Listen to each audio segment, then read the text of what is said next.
akan diberikan sama dokter Mimim cuman minggu depan insya Allah ya.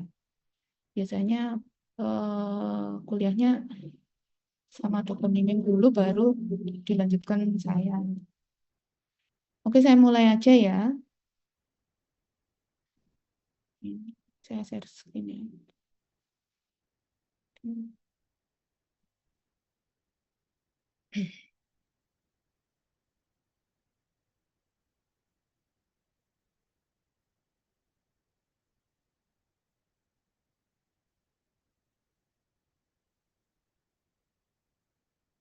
Ini sudah terlihat apa belum? Recording in progress. Sudah terlihat, dokter. Sudah, dokter. Sudah ya, oke.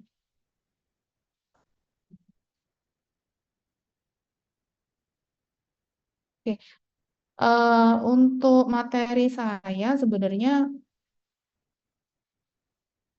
bisa saya ambilnya dari buku UI yang hijau maupun yang oranye ini. Jadi saya cuma ningkat-ningkat aja. Kalau misalnya mau nambah dari buku yang lainnya, biasanya apa? Kalau misalnya mungkin dari Dokter Indra, biasanya buku yang digunakan mungkin ada apa tambahan dari Dokter Indra, nggak apa-apa silahkan. Cuman kalau secara prinsip kalau untuk apa kompetensi yang memang yang harus dikuasai paling nggak ada di buku UI ini ya, yang hijau maupun yang warna. Oke, ini saya mulai dulu dari gangguan pendengaran. Jadi kalau untuk gangguan pendengaran kita harus mengenali anatomi telinga dari telinga luar sampai dalam. Nanti silakan dipelajari sendiri bagian-bagiannya. Di sini ini gangguan pendengaran itu bisa apa? Dimulai dari permasalahan dari telinga luar. Jadi tidak hanya dari telinga dalam saja.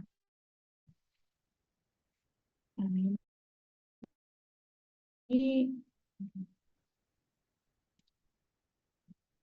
kemampuan mendengar itu dimulai dari kemampuan mengenali suara, kemudian telinga menangkap vibrasi bunyi yang kemudian diteruskan saraf auditori ke otak.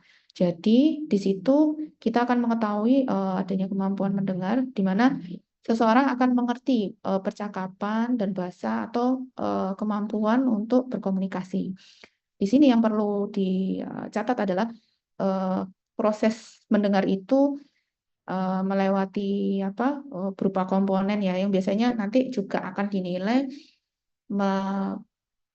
melalui ini ya pemeriksaan pendengaran. Jadi kita harus tahu prinsip bahwa kecepatan suara melalui cairan dan benda padat itu lebih cepat daripada udara.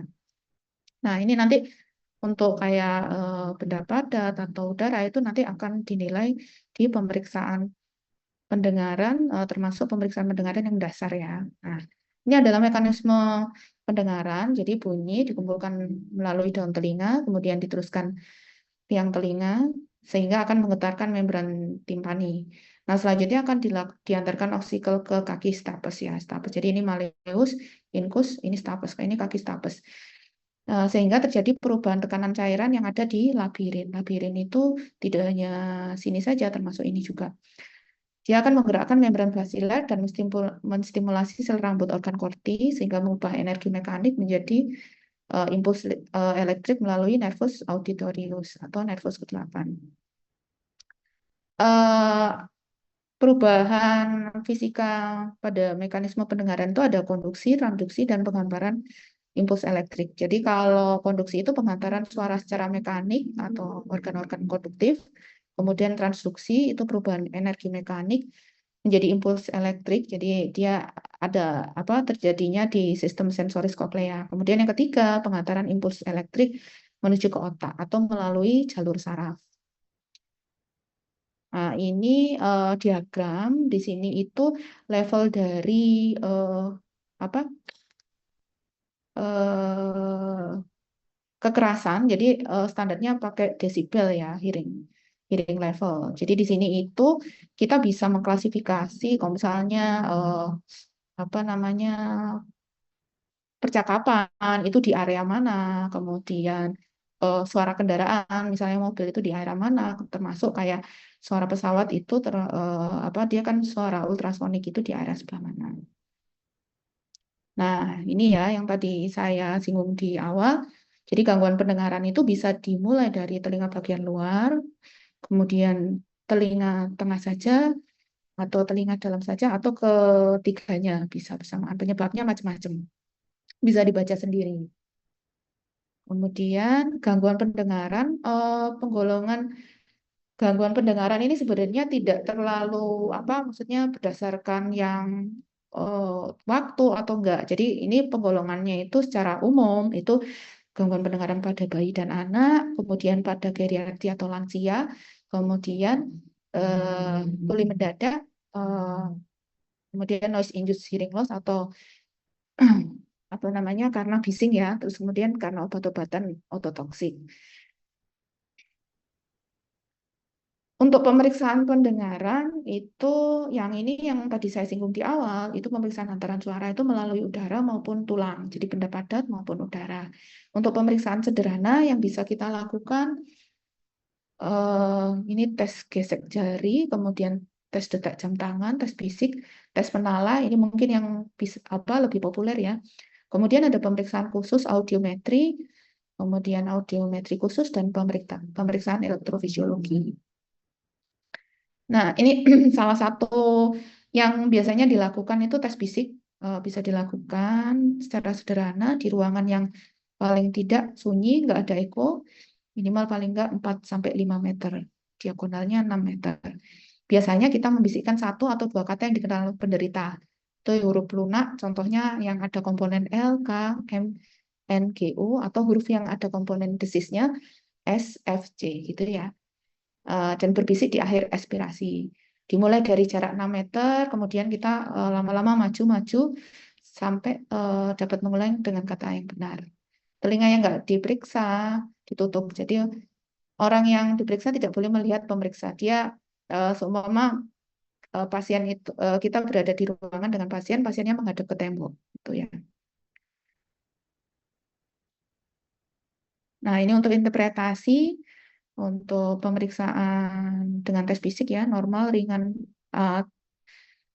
Kalau tidak ada gangguan pendengaran, itu dia bisa mengulang kata dengan benar 5 atau 6 atau 5 per 6 atau 6 per 6 ya.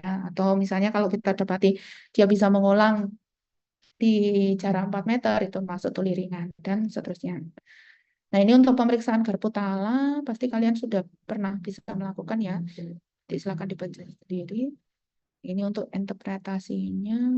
Nah, ini audiometri. Ini audiometri yang sering dilakukan itu audiometri nada murni. Prinsipnya juga kita memeriksa hantaran suara dan hantaran tulang ya, benda padat ya. Jadi ini pemeriksaan dasar fungsi pendengaran. Ini kalau memang ada fasilitas untuk pemeriksaannya. Di sini nanti kita akan menentukan ambang dengar dari pemeriksaan setiap frekuensi. Kalau untuk sekarang sih biasanya alat audiometri ini sudah cukup lengkap, jadi dia juga pemeriksaan elektrofisiologi. Jadi misalnya timpanometri kita untuk mengetahui kondisi telinga bagian tengah itu bisa satu paket di sini. Eh, Kita juga bisa melakukan pemeriksaan tes sisi, tes recruitment, terus tes tone decay itu bisa juga menggunakan alat ini. Nah, dari hasil pemeriksaan itu, jadi nanti per frekuensi ambang dengarnya berapa, nanti kita bisa hitung dengan indeks Fletcher ya. Jadi ambang dengar biasanya yang di tes memang di 250 Hz sampai 4000 Hz. Cuman biasanya yang kita hitung di frekuensi ini biasanya 500.000, 2000, 4000 gitu. Ini kalau dibilang subjektif objektif sih sebenarnya enggak ya, kadang-kadang ketika pasien yang diperiksa itu apa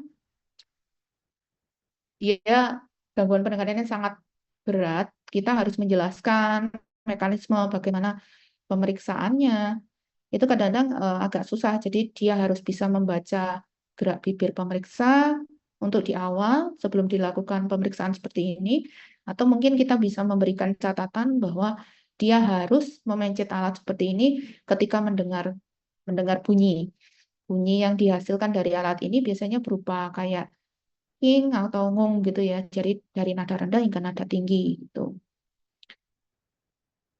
Nah, kalau untuk audiometri khusus itu ada audiometri tutur, kemudian tes recruitment, tes sisi, tes tone decay gitu ya. Itu bisa dibaca sendiri di buku. Nah, ini yang paling penting sebenarnya audiometri tutur itu untuk menilai kemampuan pasien dalam pembicaraan sehari-hari.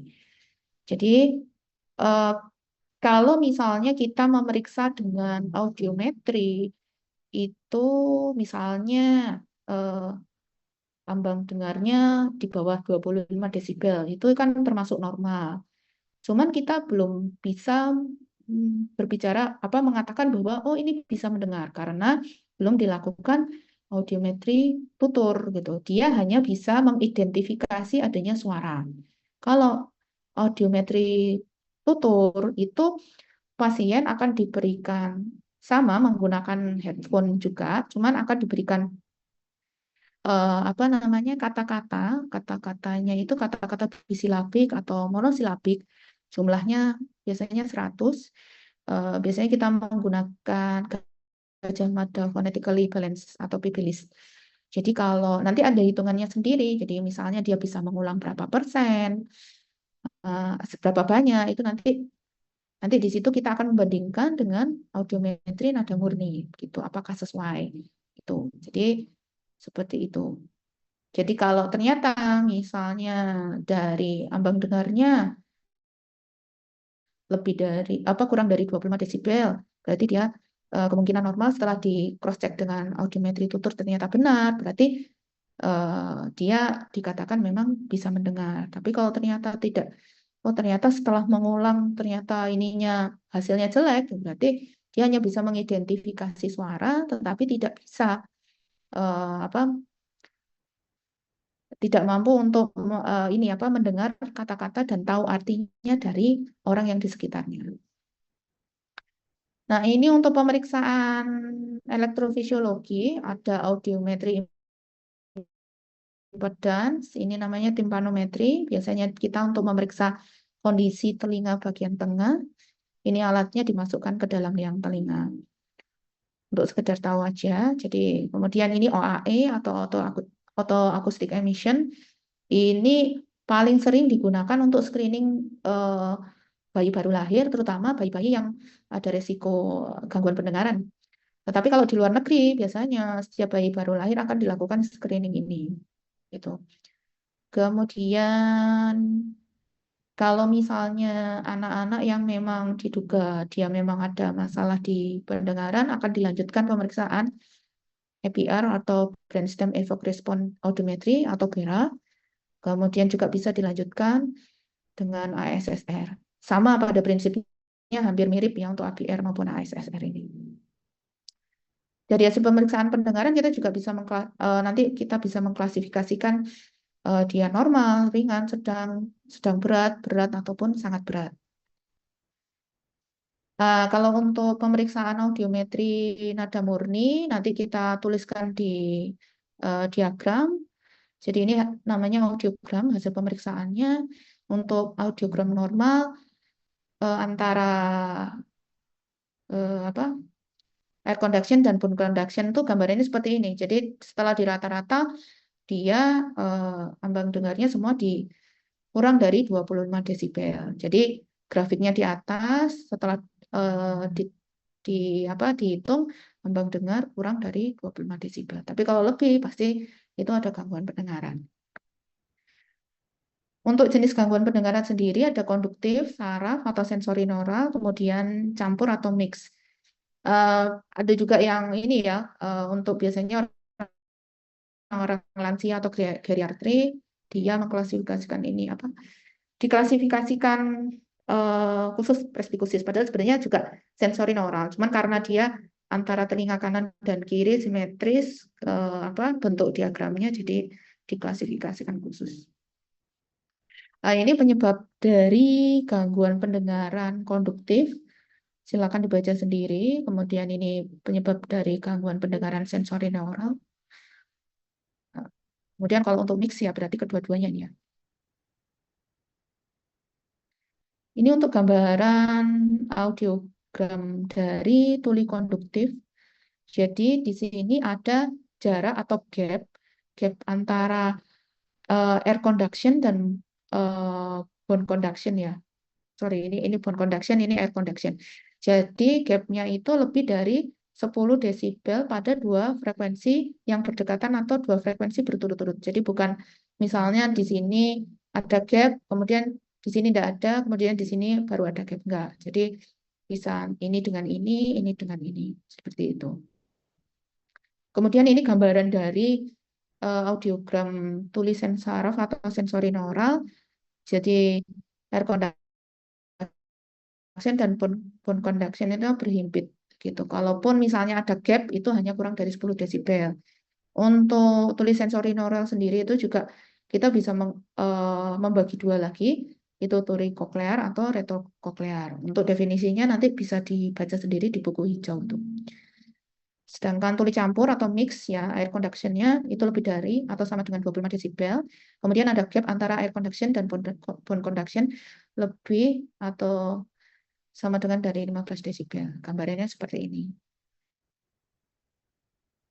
Nah, ini gambaran audiogram dari presbikusis. Jadi dia tuli sensori neural pada usia lanjut ya. Eh, rata-rata sih lebih dari 60 tahun. Tapi memang ada yang lebih terjadi lebih awal. Bisa terjadi 50, tapi itu sangat jarang sekali. Nah, audiogramnya itu khas ya, penurunan ambang dengar, air conduction dan bone conduction pada nada tinggi. Jadi biasanya dimulai dari 1000 ke atas. Kemudian antara telinga kanan dan kiri simetris. Jadi ambang dengarnya nggak harus sama, cuman misalnya yang kanan sekitar 30, yang kiri 35 gitu, enggak masalah. Tapi bentuknya sudah kelihatan antara kanan dan kiri simetris. Nah, ini untuk gangguan pendengaran pada bayi dan anak. Jadi perlu diingat bahwa anak-anak itu tidak pernah mengeluhkan masalah apa namanya gangguan pendengaran. Jadi yang harus peka itu adalah orang di lingkungan sekitarnya. Jadi paling tidak kalau misalnya eh, anak dengan misalnya tahapan perkembangan anak gitu. Misalnya di usia 7 bulan, dia jangankan 7 bulan di awal gitu. Biasanya bayi itu sudah mulai respon untuk misalnya ada bunyi gitu, dia ada respon menoleh gitu, mengarah ke arah bunyi. Nah ini kenapa ini kok nggak ada? Nah itu kita harus harus di situ harus waspada. Itu jangan-jangan ada gangguan pendengaran gitu. Termasuk misalnya anak-anak dengan otitis media efusi yang disebabkan karena apa adenoid hipertrofi itu juga kita harus curiga. Jadi seperti itu. Jadi mungkin biasanya nggak terlalu apa terlalu jelas ya, cuman oh ini kok dipanggil kok nggak begitu dengar, kenapa ini? Biasanya anak-anak yang sudah mulai usia prasekolah biasanya gitu. Nah, untuk gangguan pendengaran anak itu bisa kongenital, bisa didapat ya. Nah, ini biasanya kita mengklasifikasikan ada 3, prenatal atau sebelum kelahiran, itu genetik ya. Itu juga karena faktor herediter atau riwayat keluarga atau non-genetik. Ini kalau saya pernah menemukan pasien juga, jadi masih usia di 20-an, karena faktor genetik tanpa ada riwayat sakit telinga atau sakit yang lainnya sebelumnya, riwayat trauma juga tidak ada. Ternyata saudaranya juga menderita gangguan pendengaran di usia 20-an itu. Jadi di situ kita harus curiga jangan-jangan ini karena genetik gitu. Beda kalau misalnya kalau misalnya kita tanya, oh iya kakeknya itu apa menderita gangguan pendengaran. Nah, itu kita harus tanya, gangguan pendengarannya terjadi mulai usia berapa? Kalau misalnya terjadi usia di atas usia 60 ya wajar, tetapi kalau misalnya eh, terjadi sebelum itu kita harus cari tahu apakah karena apa pekerjaan atau karena bising gitu. Tapi kalau misalnya masih terjadi di awal-awal gitu, dewasa muda, nah ini kita cari tahu. Jangan-jangan dia karena genetik.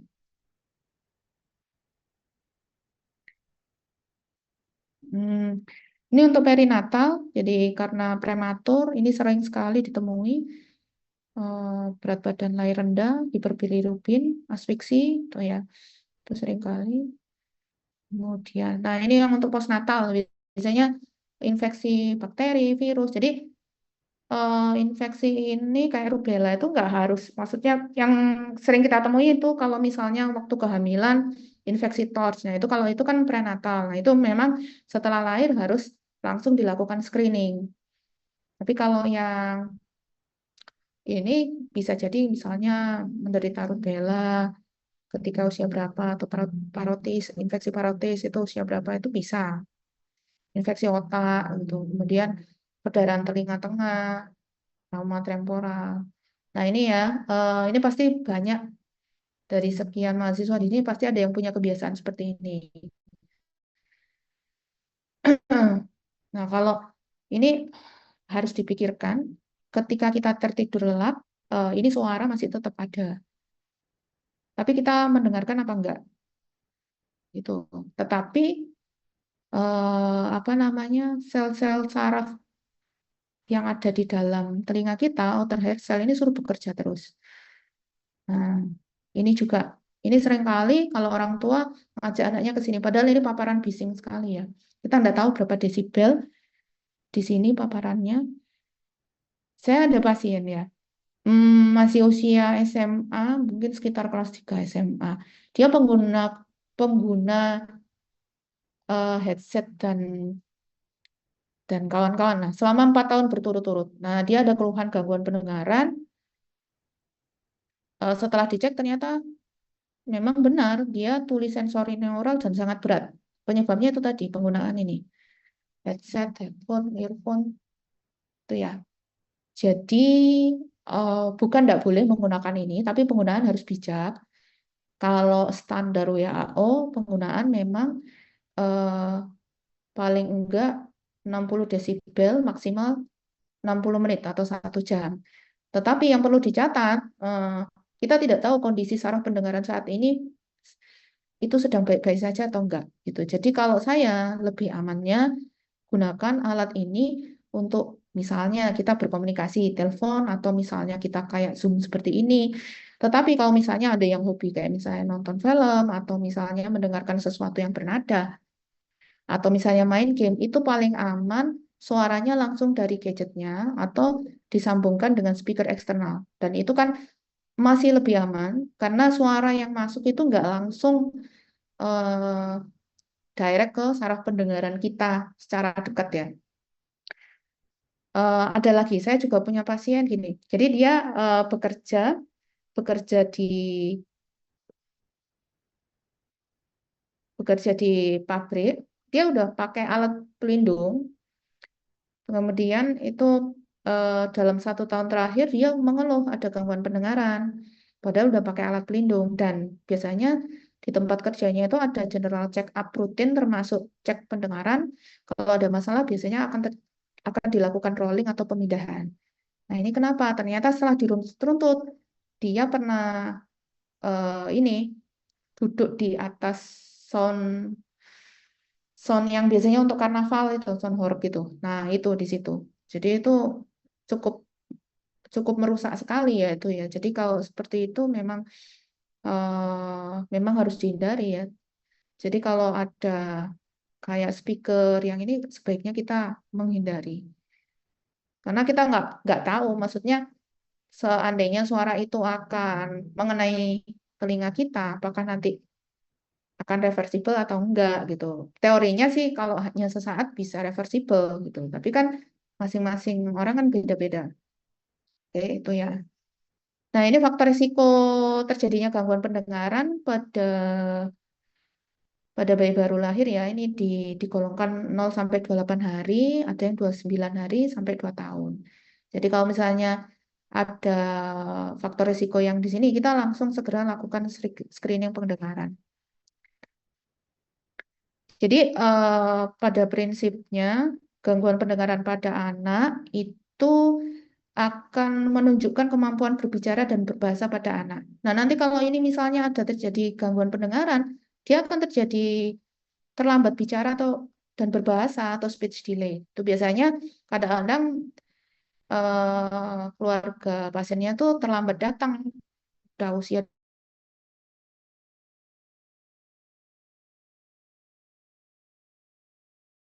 disikapi.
Maaf terputus sinyalnya.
Oke, saya lanjutkan lagi ya. Hmm, jadi untuk pemeriksaan screening bayi ini OAE, ABR, ASSR.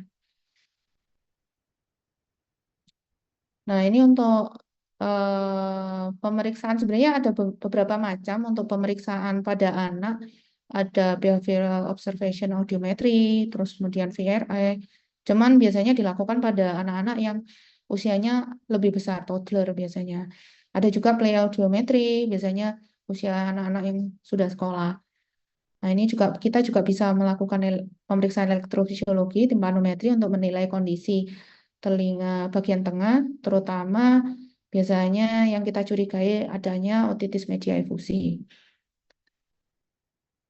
Nah, selanjutnya gangguan pendengaran pada geriatri. Jadi, kalau pada geriatri sebenarnya tidak hanya murni presbikusi saja, bisa jadi dia juga mengalami gangguan pendengaran konduksi. Mungkin karena misalnya membran timpaninya ada perforasi, atau mungkin kaku, atau adanya sklerosis tulang pendengaran. Eh, ini beda lagi ceritanya sama otosklerosis. Kalau otosklerosis nanti akan disampaikan sama dokter Nimim, itu biasanya akan terjadi di usia sekitar 15 atau 20 tahun gitu ya. Kalau kalau yang geriatri ini dia karena memang faktor degenerasi ya, atau karena faktor usia. Oke. Nah, kalau untuk tuli mendadak atau sudden deafness, itu biasanya hitungannya kurang dari 3 hari, dan gambaran dari audiogramnya berupa sensori neural, dan kita dapatkan penurunan 30 desibel pada 3 frekuensi berturut-turut. Seringnya pada satu telinga. Biasanya disebabkan oleh iskemia koklea, infeksi virus, bisa trauma kepala atau bising, perubahan tekanan atmosfer, atau autoimun, dan lain-lain. Nah, kalau untuk noise induced hearing loss, itu biasanya memang karena terpajang bising ya, jadi bisa di tempat kerja, tempat hiburan, atau penggunaan alat musik digital. Ini dipengaruhi individu, umur, intensitas suara, frekuensi, lama paparan. Kalau di Amerika, kalau dulu kan ada iPod, itu biasanya orang sering pakai itu. Akhirnya di usia 40 tahun, dia sudah mengalami ini, seperti orang yang mengalami presbikusis. Nah, gejala awalnya biasanya sementara, kemudian bisa menetap. Ya, awalnya itu biasanya gangguan pendengaran yang ringan di tempat ramai, terus dia juga sulit mendengarkan percakapan di telepon, terus ada berdengingnya atau tinnitus. Jadi tinnitus itu cuman seperti alarm ya. Tinnitus itu penyebabnya banyak. Kalau misalnya karena sumbatan apa serumen aja juga bisa menyebabkan tinnitus. Ada infeksi telinga bagian luar juga bisa menyebabkan tinnitus. Jadi dia cuman seperti alarm, alarm bahwa ada masalah di telinga. Entah itu telinga bagian luar, tengah, atau bagian dalam. Nah, ini untuk yang akut itu ada yang mengklasifikasikan trauma akustik, contohnya karena ledakan letusan senjata api atau ledakan bom. Biasanya tulis sensori neural berat ini sulit disembuhkan. Kalau memang sampai ini ya berat ya. Ini pernah juga saya dapat pasien itu karena dia TNI. Biasanya mereka melakukan latihan-latihan. Nah, biasanya mereka pakai alat pelindung, tapi kebetulan nggak pakai, akhirnya kena bunyi letusan senjata api, akhirnya ada gangguan pendengaran. Kemudian eh, untuk yang apa gangguan pendengaran yang akut ini bisa terjadi dalam jangka waktu tertentu ya, bisa dalam waktu menit sampai jam. Contohnya kayak mendengarkan konser rock gitu, kemudian eh, apa namanya, atau mendengarkan walaupun nggak konser rock pun bisa. Keluhannya itu berdenging, kadang ada rasa tersumbat. Jadi kalau rasa tersumbat itu kadang-kadang gini. Jadi kalau misalnya kita terkena paparan bising, eh, telinga termasuk kayak stapes itu akan melakukan mekanisme untuk dia tidak menyalurkan vibrasi suara. Jadi sepertinya kita tuh kedap. Kalau pernah mengalami seperti itu, jadi itu salah satu perlindungan telinga. Tapi kalau terus-terus terpapar, ya nanti lama-lama outer hair cell-nya rusak gitu. Ya kalau untuk akut sih kemungkinan untuk pulih ada. Terus kalau yang kronik itu okupasional sama non okupasional.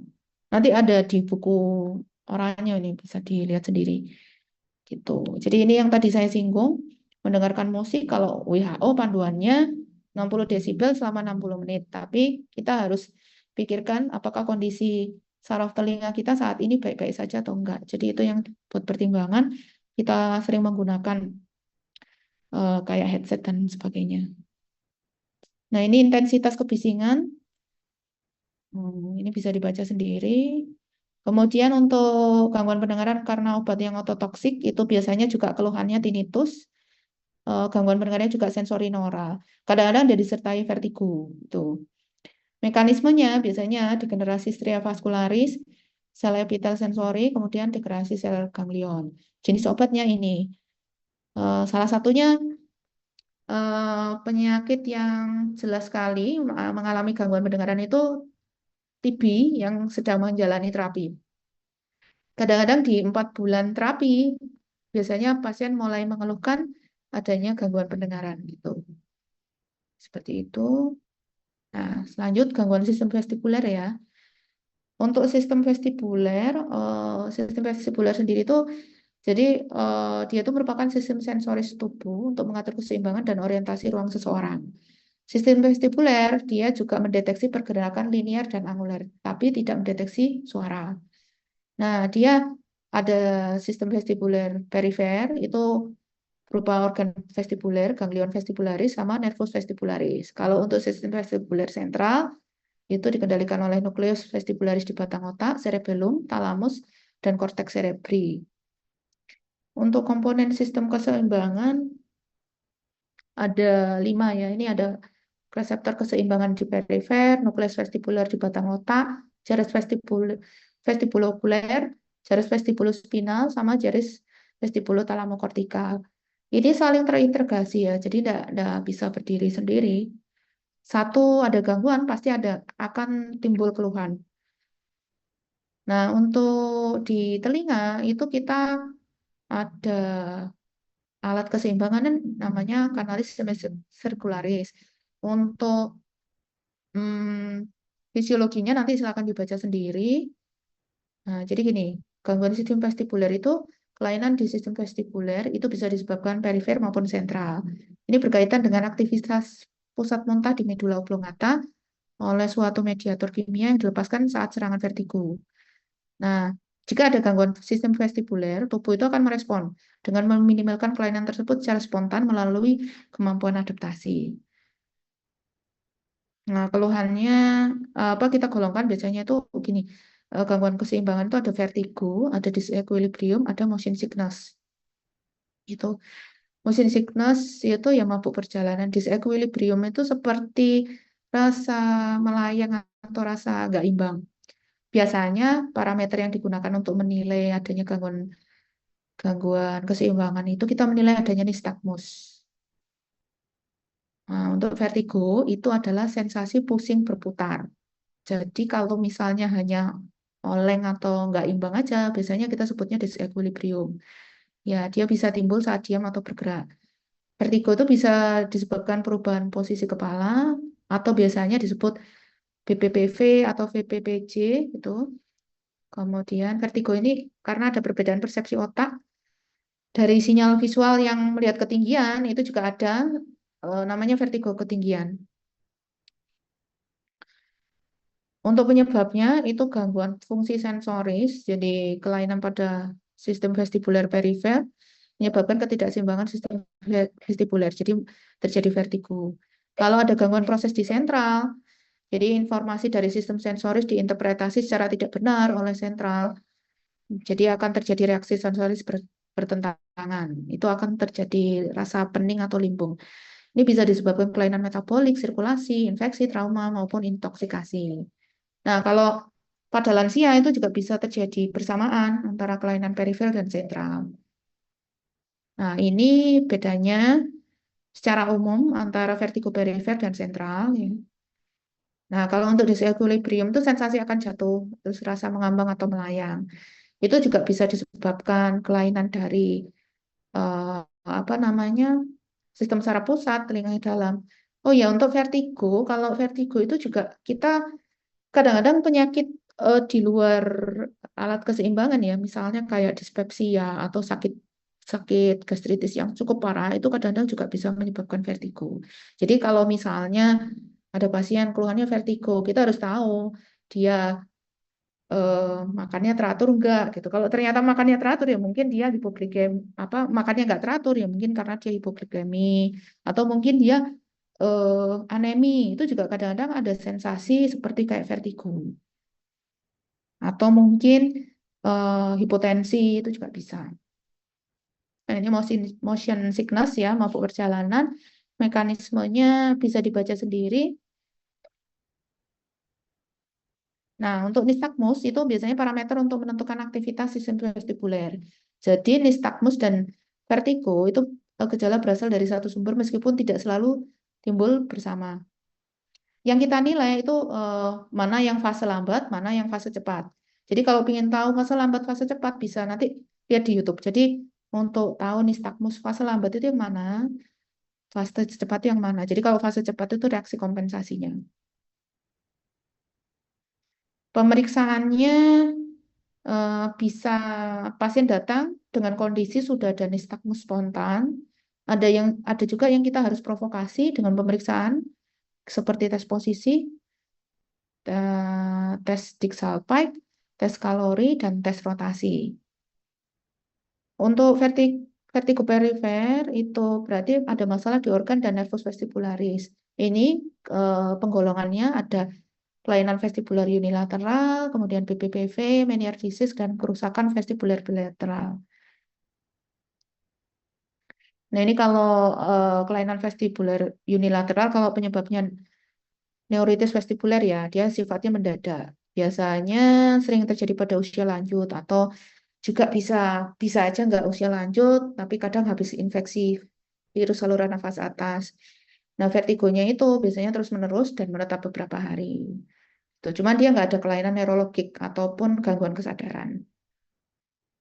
Nah, kalau yang disebabkan oleh virus herpes ini eh, biasanya dia ya memang ada masalah di nervus tujuhnya.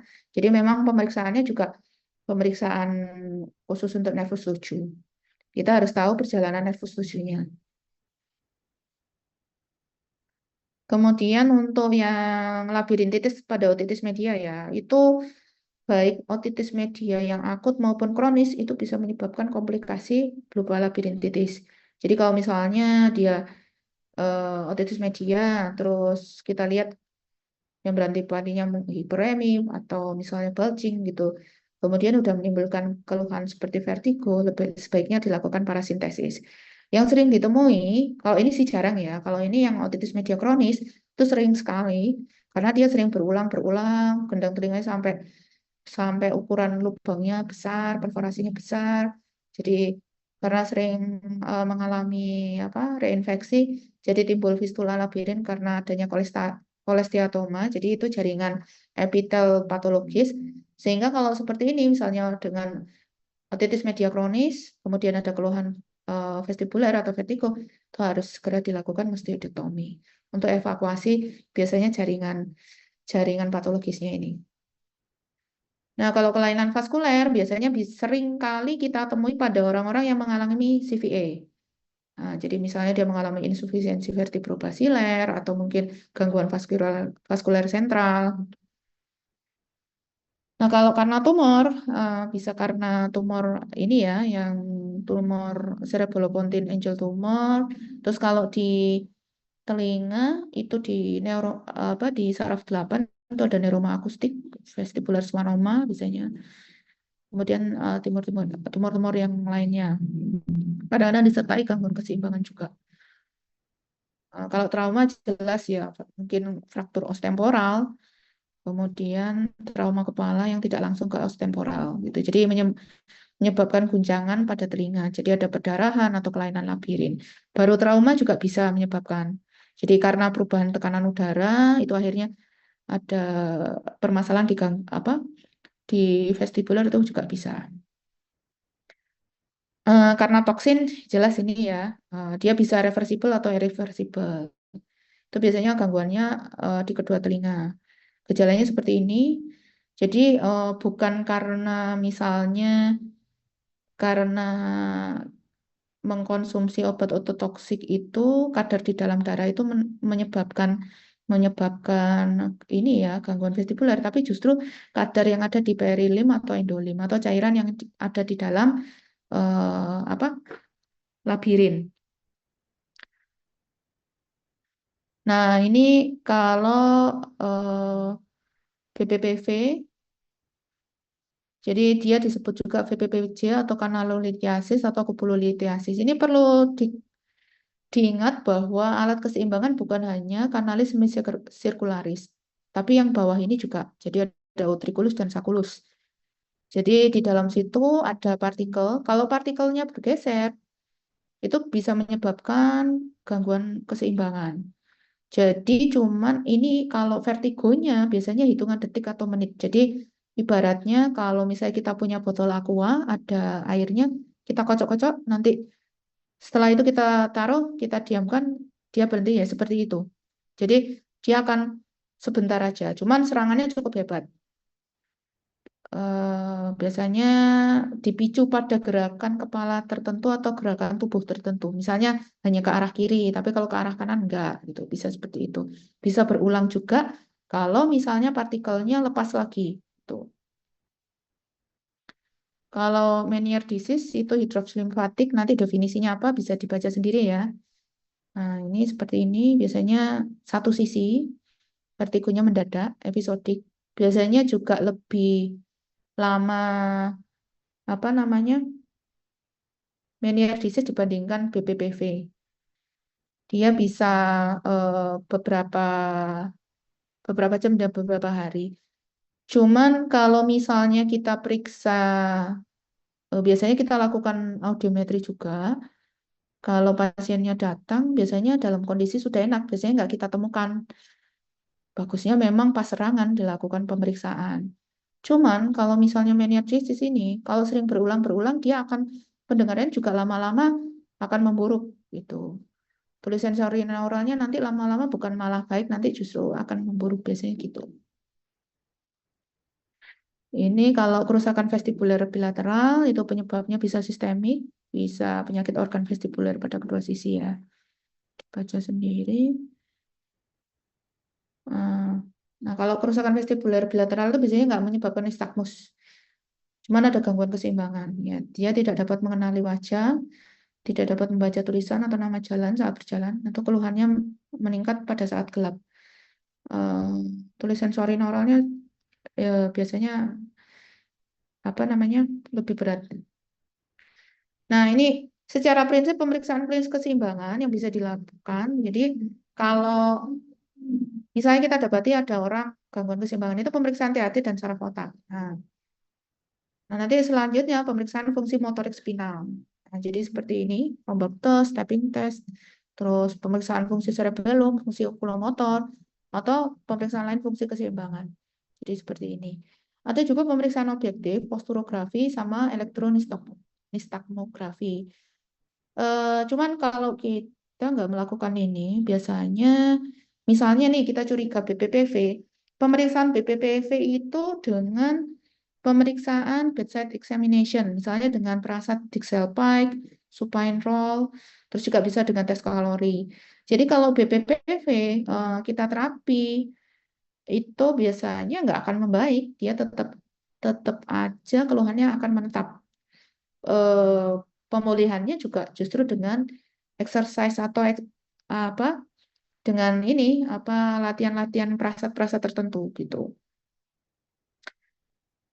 Kalau ini pemeriksaan yang lumayan baru di THT, jadi dia untuk menilai nistagmus, kemudian ini apa namanya VHIT dia untuk menilai apa namanya. Jadi dia biasanya kita akan melihat ada masalah kanalis semisirkularis sisi mana, itu kita melihatnya dari sini. Kemudian ini juga bisa, FEM ini bisa menilai eh, salah satunya pada ini, Meniere bisa, kemudian ada masalah di utriculus maupun sacculus. Jadi kan tadi yang saya bilang ya, alat keseimbangan tidak hanya di kanalis semisirkularis, tapi ada utriculus sacculus di sini. Tuh. Oke, sekian dulu ini materi dari saya. Mungkin ada yang ditanyakan lagi? Ada yang ditanyakan? Ada yang bertanya nggak?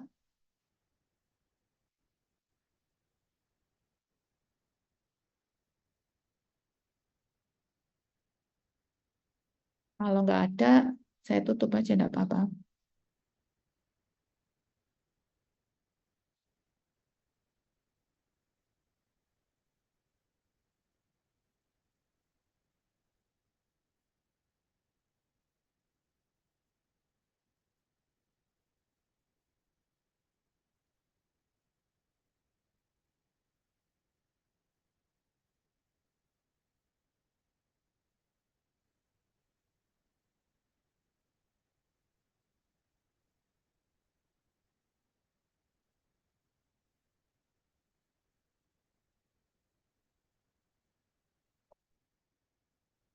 Oke, udah ya, enggak ada yang tanya ya. Oke, kalau udah, Dek penanggung jawab ini udah ya, udah selesai ya.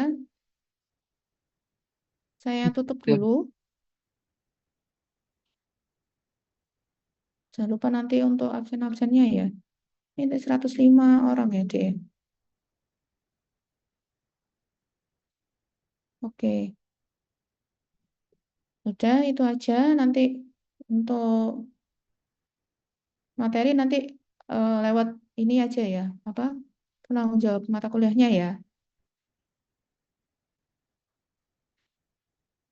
Oke, sekian dulu. Sampai sini, karena nggak ada yang tanya, saya tutup ya. Ini saya izin mundur dulu ya. Assalamualaikum warahmatullahi wabarakatuh. Waalaikumsalam Waalaikumsalam warahmatullahi warahmatullahi wabarakatuh. Terima kasih, wabarakatuh. dokter. Terima kasih, dokter.